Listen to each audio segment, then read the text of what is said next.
All right, Jason, how you doing? Hey, how's it going? Oh, pretty good, pretty good, pretty good. Good. Pleasure to meet you. Same here. Before I get into what I disagree with, I want to also say I'm a Seventh Day Adventist, and I Mhm. think there is some misunderstandings of Seventh Day Adventists.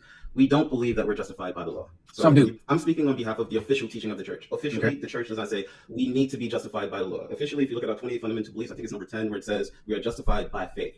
And then fundamental belief number 19 says, as far as our relationship to the Ten Commandments, we are only saved by the grace of Jesus Christ. But when we accept that grace, our life is different. We start to walk after his commandments, and we believe that his Ten Commandments are still binding. But it's not. We're not doing that to be saved. We only believe that we're saved by Jesus Christ, but we keep those commandments as an expression of our love towards him, because he did say, "If you love me, keep my commandments." If I don't keep the commandments, what's going to happen? If I don't keep the 10 commandments, what's going to happen to me? If I don't keep the Sabbath, what's going to happen to me? You guys are all over the internet telling me I got to keep the Sabbath. I understand what you're saying. I get it. I know what you're saying. Right. And if I still don't keep the 10 commandments or keep the Sabbath, what is going to happen to me?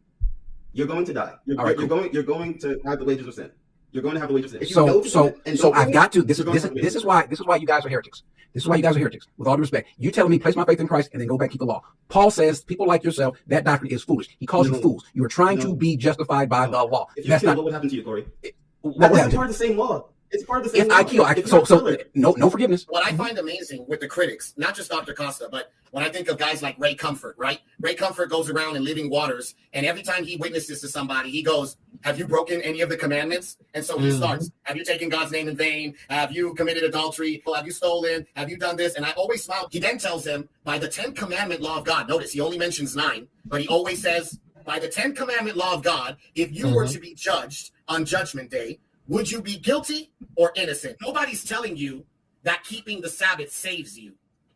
We're saying the same thing you're saying, which is this: saved people walk in harmony with God's law. It's not the other way around. Yes. Saved people are transformed.